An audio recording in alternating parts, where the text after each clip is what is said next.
Okay, so we started with accruals. We saw what accrual codes are. We saw what type of dates are there, person specific and site wide. We saw how date patterns are created based on the dates which we created previously. We'll see what probation periods are today. So, um, so probation periods are generally defined by the company to determine what criteria or requirement the employee must meet, so that they can take their time or they can earn their time. So when we usually join companies, we'll be told that we'll have 30 minutes, 30 days or 90 days of probation, post which we'll be made as the permanent employee, or like from we'll be moved from contract to full employee, right? So those are the probation periods. So there are two types. So Kronos lets you do two types of probation periods. One is your recurring probation period and the other one is single. So in single, your probation is only going to take only at one time. So probably when you join, from your joining date, 90 days would be your single type of probation. In your recurring type of probation, it indicates that there is another probation period that begins when your first probation period ends. So for example, you can say that first 30 days, I'm going to create a probation. I'm going to have two types of probation periods. So in the first 30 days, no sick leave is going to be there for the employee. In the next 30 days, he'll get 0.5 per month for 3 months in his next type of probation period. So after his two probations are over, he'll become a full-time employee and he'll be getting one day of sick leave every month. So that is how your probation works. So so the definition for this is a probation period is the length of time during which an employee can earn but cannot take accrued time or money from a particular accrual. So some types of examples, I'll demonstrate it with an Excel. So I'll tell you how probation will work. Like I'll just tell you what type of examples we can see. So probably, so consider you have an employee who is going to have a start date. Is going to have a start date. His start date is 7. Okay, when he's starting with 7.5. So when he's joining, you're giving him some type of accrual for 7.5. So what will be the balance as of the first month and how much is available? So these are the two things we'll be measuring against. Available. So your balance is still going to be 7.5 and your available is going to be 0, because I have a condition that only after 3 months after my probation ends, the employee will be able to use the money. So until his probation is getting over, his available is only going to be 0. So this is a start month. Okay, so 1 month is getting over, so he's going to get another 7.5. So plus this 7.5, it will be 15. Okay, so now the balance is 15, but still his availability is 0. Similarly for second month, his again 7.5 he's going to get. So 15 plus 7.5 is 22.5. So his balance is going to be 22.5, but still he has only 0 in his available. So whatever in his available only he can use it. So in the third month, at the end of third month, again 7.5 is getting added, which makes his total 30. So he has 30 and his balance is his available is also now 30. So from this month, he can start accruing his vacation times or his sick off, whatever it is. So this is also 37.5 and this is also 37.5. So there are some companies that might not let employees from taking sick accrued until 30 days after their date of hire. Some companies do it for 90 days, like 1 month or 3 months. So there's also another example where employees cannot take any sick until 30 days after their date of hire. So it could be any type, right? So there are two types of probation periods, like I already said, single and recurring. So here is the type, single and recurring. So in single, what happens is this is a one-time occurrence of a specified time interval in which time or money is earned, but it cannot be taken within that probation period. So when this probation period ends, that whatever available time or money is immediately available to the employee for use. So for example, you can say that if you're working in a hospital, you can say that you have a 90-day probation period from the date they join the company. So during this 90-day period, they can earn time, like they can earn the balance, but they'll not be able to use it. So what happens in your recurring is this is a rotating interval of time that is never going to end. Like during this time, the time or money that is earned, it cannot be taken. So your time or money is only going to be available to you when the probation period ends. So when your first probation period ends, you're going to have a second probation period start. So for example, you can say that um, so consider employees accumulating money for some stock plan or stock purchase from that's something related to the organization. So in 6 months, so they can be able to do this for 6 months, but however they cannot apply it to the purchase of stock until their sixth month ends. So once their 6 months is over, whatever stock that's accumulated they can start using, but for any new stocks they have to start a new 6 month period. So something like that, some that's called a recurring probation period. Okay, so probably I will. Okay, so if you see in a single type probation period, it's going to ask you for a qualifier. So you will determine what circumstances you have, and based on that, you will decide if you want to add a probation period with or without a qualifier to grant the accrual. So once you create this probation period, you apply this to an accrual policy, which is applied to an accrual profile. So when you okay, so we will do a single type. We will do 60-day probation period. This is the type is single. So it's only one. So the probation is going to end after, say, 30 days.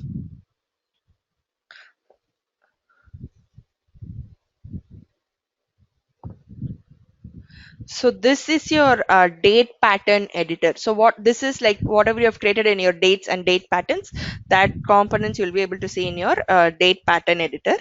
So I'm going to select 30 days from here. So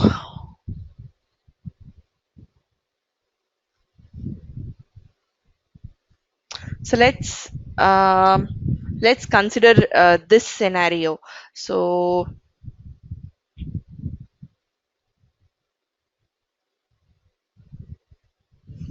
Um, okay, so there's this probation end period, right? So what this means is this is going to indicate the minimum amount of time that should pass before a probation period can finish. So the probation end field is a combination of any entry in this text box, in this first text box field, and a date pattern that you select from this drop down. So this drop down is populated in the date pattern editor.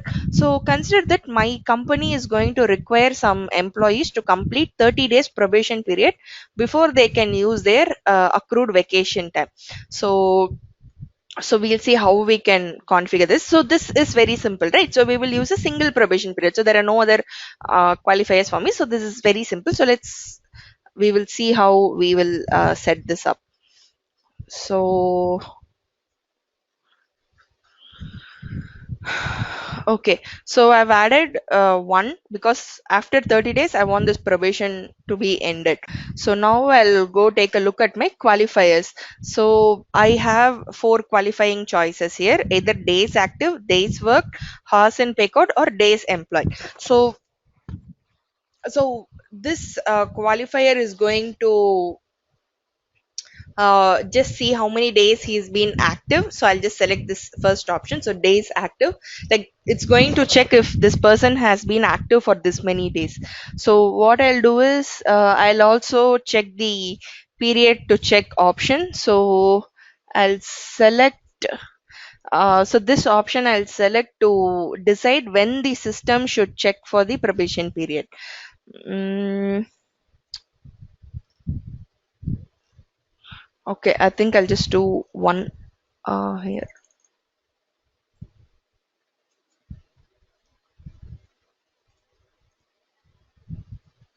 Okay, I'll do days. Probably we can ask it to check for 5 days. He has to be active at least for 15 days in that 1 month. So it's totally optional. You can use this qualifier or you cannot. So what I'm trying to do is I already have a condition. He has to be his probation is going to end only after 30 days. So is there any qualifying condition to meet for the probation? That's where I'm trying to tell that he has to be active for 15 days. Only then this person will be eligible for that accrual. So sometimes when you hire contractors or like part-time workers or like minor workers, like we employ students in part-time, right? So in those conditions, some people they might just come for few days and they'll not come for some days and then they'll start working again, right, in their 30 days to escape the probation. So in those cases you can use a qualifier. So it's going to check if he has at least 15 active days in his time card. So only then his probation will be taken into consideration. Otherwise, his probation will not be taken into consideration. So I've saved this. So this is your single type of probation. So if you want to try a recurring, I'll give you a task for it and you can try it. Okay, yeah, I think it's better you try recurring things. So I have some questions for you based on this. Uh, can you just answer this for me? So, what are the two types of probations? Single and recurring. Yes, recurring. Very good. So, do we use date patterns in probation periods or not? Yes. Okay, very good. So probation, I'll tell you the definition of probation period. Let me know if this is correct or wrong. So a probation period is a length of time during which an employee can earn but cannot take accrued time or money from a particular accrual. Uh, uh, yes, Sorry? wrong. I'm sorry. Correct. Okay, good, very good. So there are generally in interviews, no, they ask a lot of questions in accruals, more than timekeeping. So they ask all these stuff. So that's why I have some questions written for you. Okay, so let's move on to the next accrual building block, your limits.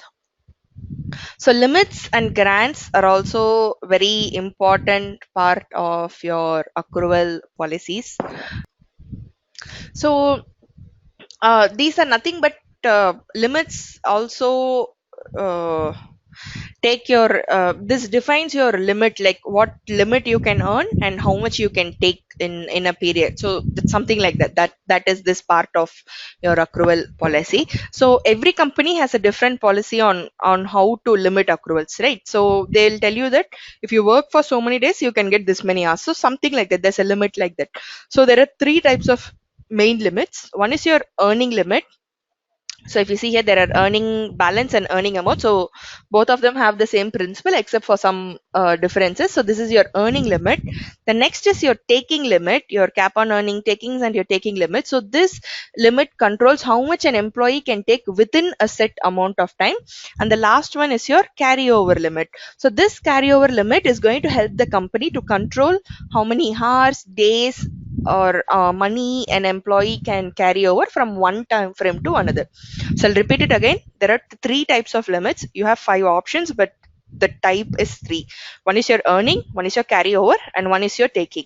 So in your earning limit, this is going to govern how many hours, days, and dollars an employee can earn. In your taking limit, this is going to control how much an employee can take within a set amount of time. And in your carryover limit, this is going to help the company to control how much an employee can carry over from one time frame to another. So for carryover, you can say that so you will be earning say 10 vacation leaves for 1 year. So your company will allow you to take 5 to next year, right? So that is your carryover. So how much you can carry over and what conditions you have to set. That is your carryover. In your taking limit, this is going to control how much you can take within a set amount of time. So for example, say that within 6 months you cannot take more than 5 vacations. So in those type of situations you're going to use a taking limit. And what's your earning limit? This is going to determine how much you're going to earn. So for example, you can say that if I work for 40 hours, I qualify for 10 hours of vacation. So that is your earning limit. Okay, so let's see some actions. So we'll first start with earning and carryover limits. So I'll do an earning balance limit. So the limit type is earning balance. Uh, So this is one of the first limits that can be defined. So an earning balance limit restricts the balance that can be accrued. So this limit type is used to configure the accrual balance cap. So once you configure a limit type and you save it, you cannot change it. So you have to make sure you do it correctly the first time. So uh, so this is just going to determine how much you can earn within like say within a set period, and what is the balance on it. So that is your earning balance limit. So these options are all grayed out for us. So this limit, you select a limit, a grant, and then that combination you use to create your accrual policies. So we'll see the next limit, or carryover limit.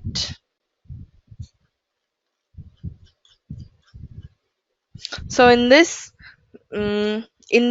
carryover limits, this is going to restrict how much of an accrual balance can be carried over from one time frame to another, right? So your cap on earning takings. So this is generally not used that much, but when you select this option, the actual amount of time an employee can earn is based on the overall time the employee earns and uses. So say that overall this employee is going to earn like 100 hours and he can use it. So when you select this option, the actual amount that this employee can earn is based on some conditions, like okay, if this person is going to work from this time to this time, then he can use the full thing, or if he's going to work in different months, then he cannot use it.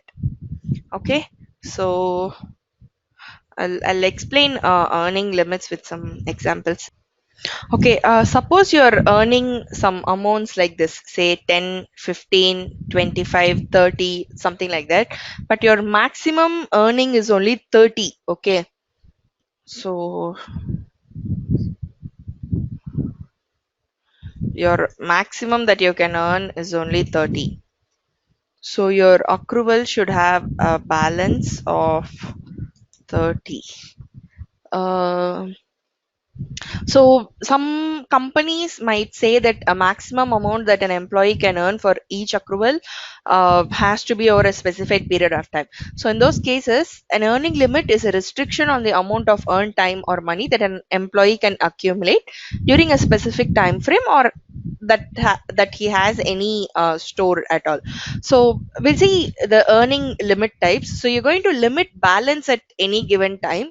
So what this means is the accrual balance cannot exceed the defined amount at any time. So the employee has the opportunity to earn more time if the taken time is decreasing the balance to an amount below the set limit.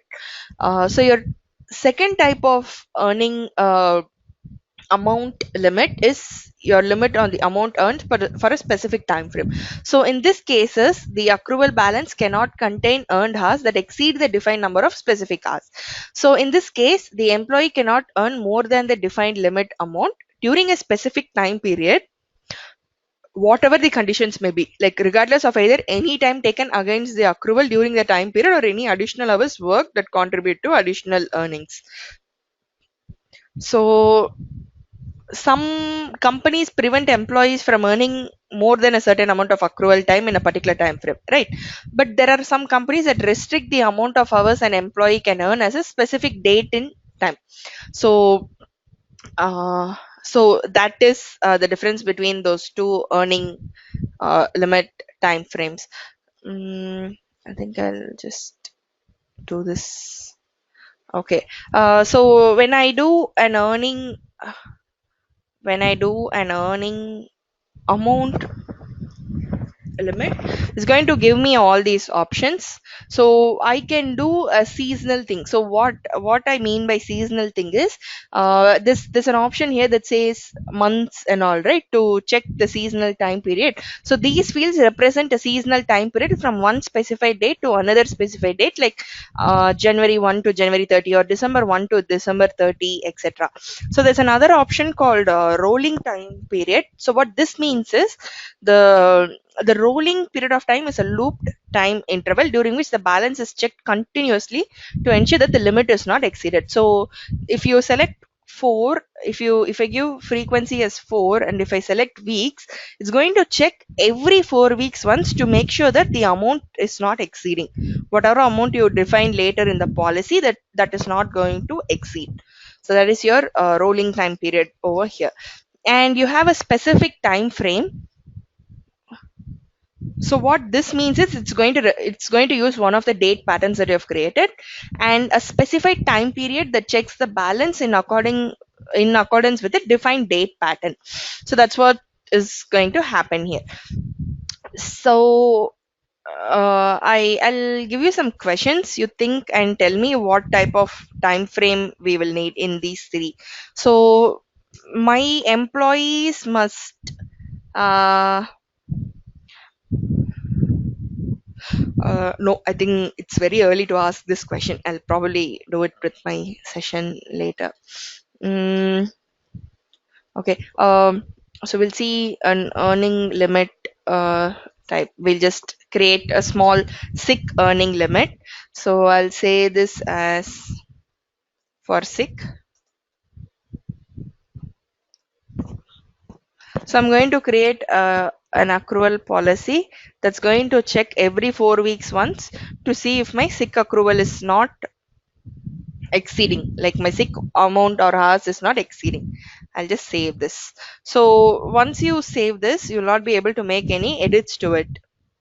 So if you see here, you'll not be able to change the limit type to it, so this limit stays stuck. So why I did this is, this sick thing. I consider a scenario like this. Like my company is going to award sick policy. I'll probably write this down. So I consider that my company is going to give a sick policy, like 0.005 hours for every 1 hour that's worked. Okay. So typically you can note this down. So my employees are working 40 hours weekly, and they are able to earn 8 sick hours in 4 weeks, in a 4 week time frame, in a month. So when you come to accruals, there's also another important aspect to it. So you have to know how to expire your accrual. So we do this entirely in your grants. That is your next accrual thing. But in your limits as well, you can use a carryover limit to restrict what gets carried over beyond the date that you tell. So for example, I can tell that from 1 year from the date of joining, he can only carry forward the maximum. And there's another option called maximum unforgiven negative balance. Like you can carry the maximum code, but no negative balances can be carried forward. And minimum is like you're going to specify some minimum amount. So all this you'll be doing it in the accrual policies, but this is the concept behind it. So in the grant module, we discussed the expiration of a grant, but there are some companies that have policies where, for this much accrual time or money, an employee can carry over this much to another time period. So carryover limits is another way for an organization to limit how long your employees have to use accrued time or money. So this carryover limit is defined as the maximum value for an amount that can remain in a particular accrual balance after a specific date. So when you see this page with the carryover limit, it's going to ask you for a name. You will be giving a date pattern to it, say 30 days or like 1 year from the date of joining or date of hire or monthly by pay period. So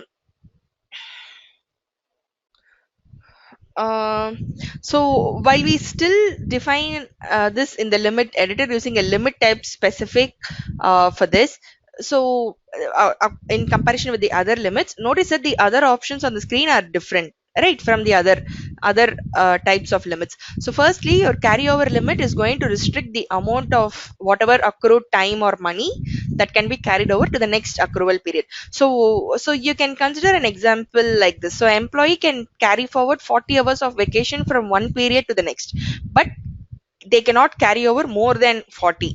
So carryover limits use a date pattern to define the period of time for which the accruals can be carried over or not. So you can also select a maximum carryover limit, a minimum carryover limit, or a maximum that also is going to forgive your negative balances. So once earning limits and carryover limits are defined, you configure amounts associated with each limit type in the accrual policies.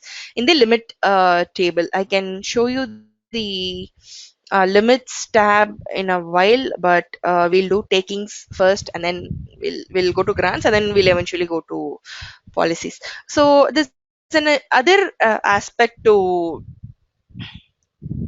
so there's another aspect in limits, your takings. So what happens in your taking limit is, one second. So I'll just show this. So this is an accrual policy. So here you're going to add whatever limits you have created based on the selection, and you have some takings over here, like you'll be selecting what pay codes you need to qualify for the takings. So okay. Okay, so there are some taking guidelines. So how taking increments work is like you have to do this in increments. Like you cannot do it one, two, three like that. So it has to be a multiple of something, like two multiples of two, multiples of three, multiples of four, six, eight, something like that. So it has to be in increments, and you have to define a minimum amount that you can take. That is your taking increment. So basically, a taking increment is a threshold that defines a specific amount of time or money that employees can deduct from an accrual balance based on the company's requirement. Okay, so you can create examples like 1 hour, 4 hours, or full days. So you have two types of taking increments. One is your minimum amount, and the next is your taking increment. So in your minimum amount, what this means is, so this takings is also associated with limits, so that is why I'm covering it here. But I'll again go back to grants. We'll create a grant, and then we will create an accrual policy. So this is just like a work rule. In work rule, you create a different rules, right? Like zones, overtimes, rounding rules, and also just like that, you are going to create some accrual building blocks to create an accrual policy.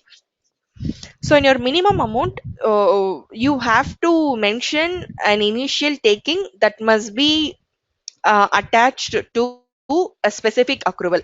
Say, for example, your vacation request, you should at least make a request for 4 hours. It cannot be less than 4 hours. What happens in your taking increment is, so this is going to mention a specific amount in which all the time or money must be taken. So, for example, your sick request. So you can make your sick requests in your 1 hour increments. Like if you make one, next you can take two or three or four or something like that. Or like if you mention a taking limit of two, then it will be like they can only take it in twos or fours or fives. So this is a small tip here. So you can combine both the increment types to further control how employees take their accrued time. So for example, you can say that the employee must take a minimum of 4 hours of vacation time, and that any vacation in excess of the initial 4 hours, it should be in an increment of 2 hours or 1 hour. So there are these two types of increments, right? So they can use both, or they can use one type.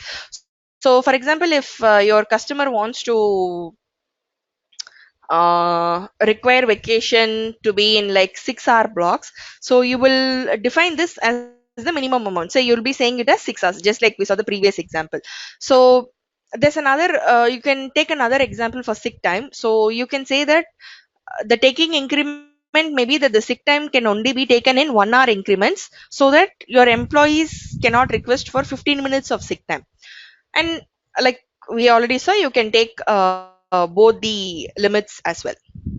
So we will go back to limits. We will see what taking limits mean. So you have this taking limit page. So you're going to define a maximum amount that an employee can take from their accrual balance. You have to define a specific time frame for this, and you have to tell a fixed interval or a relative time period for this. So this taking limit is a maximum amount an employee can take from whatever his balance is within that specified time frame, which can either be a fixed interval or it can be relative to any time period. So, for example, you can say that you can include 5 sick days for every 4 months and 10 vacation days within any 30 period day. So companies generally use taking limits to maintain productivity and to ensure that the time off is scheduled in a equitable manner. Like it's common for everybody, so there's no differences of opinion to it. So the taking limit has the same options like your earning amount limit, but how they apply to taking time instead of earning time is the difference. So that is it in your taking limit. So I think we can start with uh, grants. But I think, yeah, I think we can start with grants, but we'll do grants and policies tomorrow. This accrual round rules we won't be doing. This is a very new option 8.1.9. I haven't used it at all. So we'll do grants, policies, and profiles. Profiles is nothing, just a combination of policies. So we'll do grants and policies tomorrow. Okay, and we can also start basic scheduling tomorrow. Yes, okay, okay then. See you tomorrow. Good night. Good night.